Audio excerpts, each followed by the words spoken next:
प्रांजल ज्ञान गंगा में आप सभी का स्वागत है। हम संक्षिप्त महाभारत का पाठ कर रहे हैं जिसमें कि वन पर्व चल रहा है। कल हमने यमलोक का मार्ग और वहाँ इस लोक में किए गए दान का उपयोग की कथा को पढ़ा था। आज हम दान, पवित्रता, तप और मोक्ष का विचार की कथा को पढ़ेंगे, जो कि इस प्रकार है। युधिष्ठिर कहने लगे, मुनिवर, आप धर्म को जानने वाले हैं, इसलिए आपसे बारंबार मैं धर्म की बातें सुनना चाहता हूँ। मार्कंडेय जी बोले, राजन, मैं तुम्हें धर्म संबंधी दूसरी बात सुनाता हूँ, ध्यान देकर सुनो।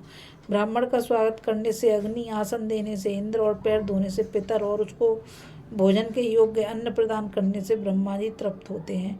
गर्भणी गो जिस समय बच्चा दे रही हो, उस बछड़े का केवल मुख और पैर ही बाहर निकला हो, उसी समय पवित्र भाव से यदि उस गो का दान कर दिया जाए तो पृथ्वी दान के समान पुण्य होता है, क्योंकि बच्चा जब तक पृथ्वी पर न आ जाए तब तक वह गो पृथ्वी रूपी मानी जाती है। उस गो और बछड़े के शरीर में जितने रोए होते हैं उतने हजारों युगों तक दाता स्वर्ग लोक में प्रतिष्ठित होता है। जो द्विज अपने हाथों को घुटनों के भीतर किए हुए मौन भाव से पात्र की ओर ध्यान रखकर भोजन करता है, वह अपने को और दूसरों को तारने में समर्थ होता है। जो मदिरा नहीं पीते, जिनकी जगत में निंदा नहीं होती और जो प्रतिदिन वैदिक संहिता का सुंदर रीति से पाठ करते हैं, वे ही तारने में समर्थ होते हैं। श्रोत्रिय, ब्राह्मण, हव्य, यज्ञवली, कव्य, पितृवली दान का उत्तम पात्र है। जैसे प्रज्वलित अग्नि में किया हुआ हवन सफल होता है, वैसे ही श्रोत्रियों को दिया हुआ दान सार्थक होता है।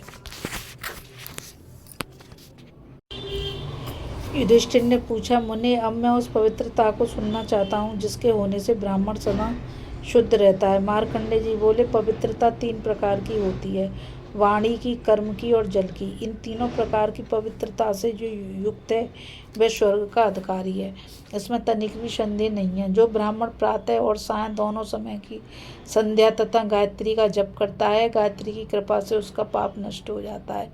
वह संपूर्ण पृथ्वी का दान लेने पर भी प्रतिग्रह दोष से दुखी नहीं होता। गायत्री का जप करने वाले ब्राह्मण के ग्रह यदि विपरीत भी हों तो शांत होकर उसे सुख पहुँचाते हैं और भयंकर राक्षस भी उसका तिरस्कार नहीं कर सकते।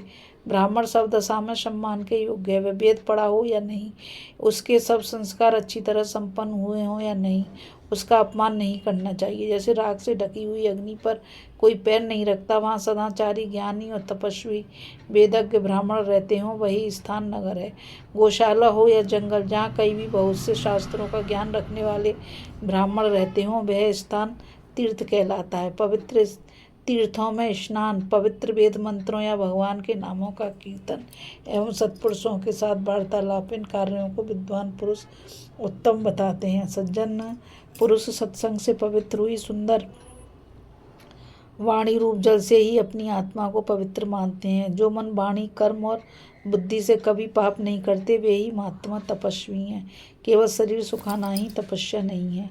जो व्रत, उपवास आदि करके मुनि की वृत्ति से रहता है किंतु अपने कुटुंबी जनों पर तनिक भी दया नहीं करता, वह कभी निष्पाप नहीं हो सकता। उसकी यह निर्दयता उस तप का नाश करने वाली है। केवल भोजन त्याग देने से तपस्या नहीं होती। जो निरंतर घर पर रहकर भी पवित्र भाव से रहता है और सब प्राणियों पर दया करता है, उसे मुनि ही समझना चाहिए। वह संपूर्ण पापों से मुक्त हो जाता है।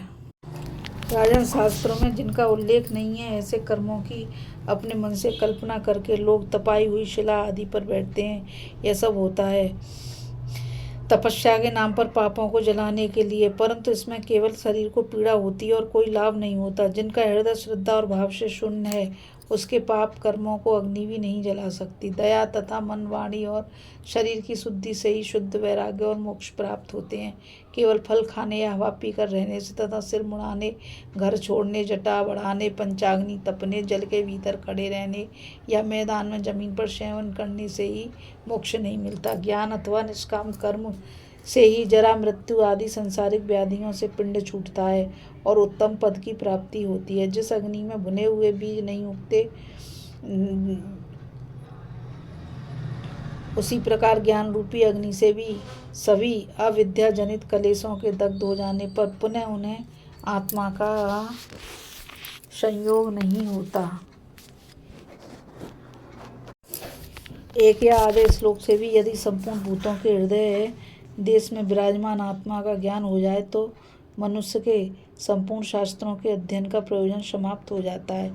कोई तत् इन 2 ही अक्षरों से आत्मा को जान लेते हैं। कुछ लोग मंत्र पदों से युक्त सैकड़ों और हजारों उपनिषद वाक्यों से आत्म तत्व को समझते हैं। वैसे जैसे भी हो, आत्म तत्व का सुदृढ़ बोध ही मोक्ष है। जिसके हृदय में संशय है, आत्मा के प्रति अविश्वास है, उसके लिए न लोक है न परलोक, और न उसे कभी सुख ही मिलता है। ज्ञानवृद्ध पुरुषों ने ऐसा ही कहा है। इसलिए श्रद्धा और विश्वास पूर्वक निश्चयात्मक बोध ही मोक्ष का स्वरूप है। यदि तुम एक अविनाशी एवं सर्वव्यापक आत्मा को युक्तियों से जानना चाहते हो तो कोरा तर्कवाद छोड़कर श्रुतियों और स्मृतियों का आश्रय लो। उनमें आत्मा का बोध कराने वाली बहुत उत्तम युक्तियाँ उपलब्ध हैं। जो शुष्क तर्क का आश्रय लेता है उसे साधन की विपरीतता के कारण आत्मा की सिद्धि नहीं होती। अतः आत्मा को वेदों के द्वारा ही जानना चाहिए, क्योंकि आत्मा वेद स्वरूप है। वेद ही उसका शरीर है।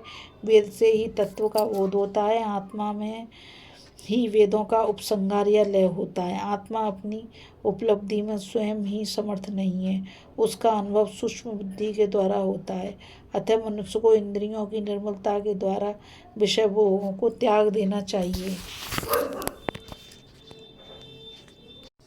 यह इंद्रियों के निरोध से होने वाला अनशन, उपवास या विषयों का अग्रहण दिव्य होता है। तप से स्वर्ग मिलता है, दान से भोगों की प्राप्ति होती है, तीर्थ स्थान से पाप नष्ट होते हैं, परंतु मोक्ष तो ज्ञान से ही होता है, ऐसा समझना चाहिए। इस कथा में बस इतना ही। कल फिर मिलेंगे एक नई कथा के साथ। जब तक के लिए मुझ गीता रावत को आज्ञा दीजिए और इस चैनल को ज़्यादा से ज़्यादा लाइक, शेयर और सब्सक्राइब कीजिए। राधे राधे, जय श्री कृष्णा, नमस्कार।